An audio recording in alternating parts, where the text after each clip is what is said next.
সংশয়টি জনমনে তৈরি হয়েছে আমরা এটিকে অস্বাভাবিকভাবে দেখছি না, কারণ একটি যুদ্ধাবস্থা বিরাজ করছে সারা পৃথিবীতেই। সংশয় বলেন, আতঙ্ক বলেন, দুশ্চিন্তা বলেন, এটা বিরাজ করছে।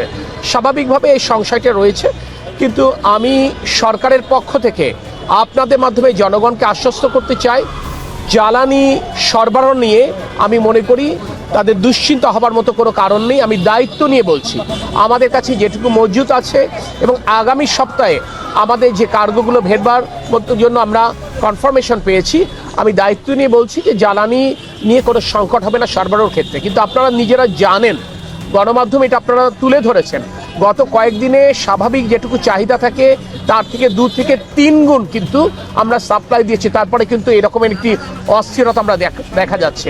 আমি যাদের সাথে কথা বললাম অনেকে কিন্তু স্বীকার করেছেন, সাধারণত ওনারা যতটুকু তেল নেন আজকে সবাই ট্যাঙ্কি ফুল করতে চাচ্ছেন, অর্থাৎ একটি সংশয় থেকে, একটা দুশ্চিন্তা থেকে, একটি আশঙ্কা থেকে ওনারা এটি কাজটা করছেন।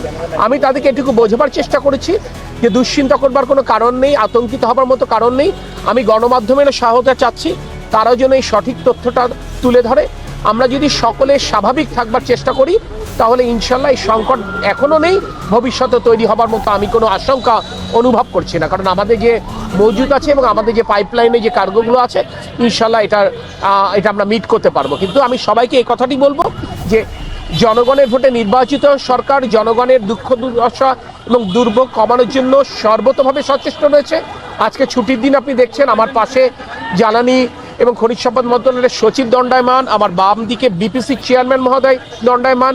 আমি যেমন এই সমস্ত পেট্রোল পাম্প পরিদর্শন করছি, আমাদের মন্ত্রণালয়ের মন্ত্রী মহোদয়ও তার মতো করে পরিদর্শন করছেন, মাননীয় প্রধানমন্ত্রী সার্বক্ষণিক এই বিষয়টি নজর রাখছেন।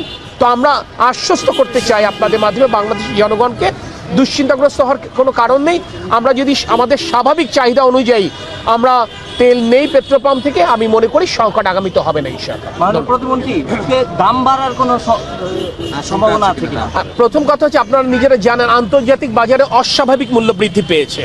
তো আন্তর্জাতিক বাজারে যখন অস্বাভাবিক মূল্য বৃদ্ধি পেয়েছে, স্বাভাবিকভাবে এটি অর্থনীতির উপর কি চাপ তৈরি করছে, সমন্বয়ের প্রয়োজনীয়তা দেখা দিতে পারে। আমরা চেষ্টা করব যতক্ষণ পর্যন্ত তেলের মূল্য বৃদ্ধি না করা যায় আমরা সেটুকুই চেষ্টা করব। একান্ত যখন পারবো না সেটি অবশ্যই জনগণের সাথে আমরা সেটি শেয়ার করব।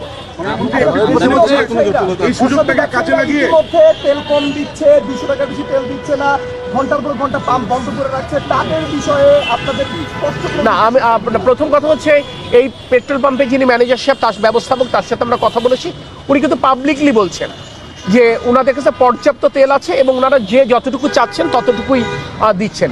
কিন্তু আমি আপনাদেরকে বিনয়ের সাথে একটি কথা বলতে চাই, যেমন গতকাল আমাদের স্বাভাবিক চাহিদা 12,000 থেকে 13,000 টন, অথচ গতকাল আমরা 25,000 টন সাপ্লাই করেছি।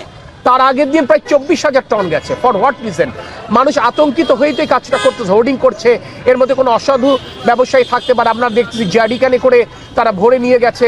গতকাল আমরা আশুগঞ্জে একটি ট্রাক আটক হয়েছে, সেখানে ট্রাক মানে ডিজেল ভর্তি ট্রাক একটা নির্দিষ্ট গন্তব্যে যাচ্ছিল, এটা আমরা চিহ্নিত করেছি, জেলা প্রশাসন এটা আটকেছে। তো স্বাভাবিকভাবে আমরা যেটা বলবো যে প্রয়োজনের অতিরিক্ত কারোরই তেল মজুত করবার প্রয়োজন নেই, কারণ পর্যাপ্ত মজুদ রয়েছে। বরঞ্চ আমি মনে করি বৈশ্বিক এই সংকট মোকাবেলায় দেশবাসী আমাদেরকে সহায়তা করবে। প্রয়োজন হলে আমরা ব্যক্তিগত যানবাহন অ্যাভয়েড করে গণপরিবহন চলবো। আমরা যারা একদিনে 1 সপ্তাহ তেল নিতাম, প্রয়োজনে সেক্ষেত্রে আমরা 2 দিনের তেল নিই, তাহলে এই সংকটগুলো নিরসন করা সম্ভব। এবং আমরা চাই আমরা সাধারণত যতটুকু আমরা নিতাম প্রয়োজনে তার থেকে একটু কম করে নেই, তাতে আমি মনে করি দীর্ঘমেয়াদে আমরা সকলের জাতি হিসেবে লাভবান হব। তবে আমি আপনাদেরকে একটি কথা বলতে চাই, আমরা আপনাদের কাছে মাধ্যমে একটি বার্তা দিতে চাই, আপনাদের মাধ্যমে একটি বার্তা দিতে চাই এবং দেশবাসীর কাছে সমর্থন প্রত্যাশা করছি। কারণ বাংলাদেশের জনগণই ভোট দিয়ে এই রাষ্ট্র পরিচালনার দায়িত্ব বর্তমান সরকারকে দিয়েছে। আমরা তাদের প্রতিনিধি হিসেবে এই দায়িত্বটা পালন করবার জন্য সর্বত্র চেষ্টা করছি। সেই জনগণের কাছে আমরা সহায়তা চাই, কারণ আগামী রবিবার থেকে দীর্ঘমেয়াদে যেন কোনো সংকট না হয় জ্বালানির, আমাদের কিছু রেশনিং করতে হবে। এ ব্যাপারে আমরা নির্দেশনা লিখিত আকারে পেট্রোল পাম্পগুলোকে দেব।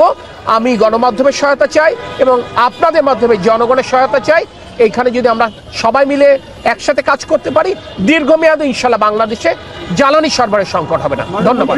ধন্যবাদ। এটাকে কাজে লাগিয়ে কিছু অসাধু ব্যবসায়ী ভেজাল তেল বিক্রি করছে তাদের পেট্রোল পাম্প থেকে, এবং এটার কিছু ভিডিও ফুটেজ আমরা এটা আমরা সকলে মিলে যদি সতর্ক থাকি, ভিজিলেন্স টিম অ্যাক্টিভেট হবে। আমরা জেলা প্রশাসন, আমরা পুলিশ প্রশাসনের সাথে আমরা চিঠি দিয়ে বলেছি, আমরা ব্যক্তিগত পর্যায়ে তাদের সাথে কথা বলছি। আপনারও আমরা বিজেপির ডিজির সাথে কথা বলেছি, সেহেতু এ ব্যাপারে ভিজিলেন্স অ্যাক্টিভ হয়েছে। আপনারাও যদি সতর্ক থাকেন, আপনারা যেভাবে এখন দায়িত্ব পালন করছেন, এই দায়িত্ব পালনটা যদি অব্যাহত রাখেন, আমি মনে করি অসাধু ব্যবসায়ীরা সুবিধা করতে পারবে না। ধন্যবাদ। না, আমরা বিকল্প উৎস থেকে আমরা এটা কালেক্ট করছি, অসুবিধা নেই ইনশাআল্লাহ। ধন্যবাদ।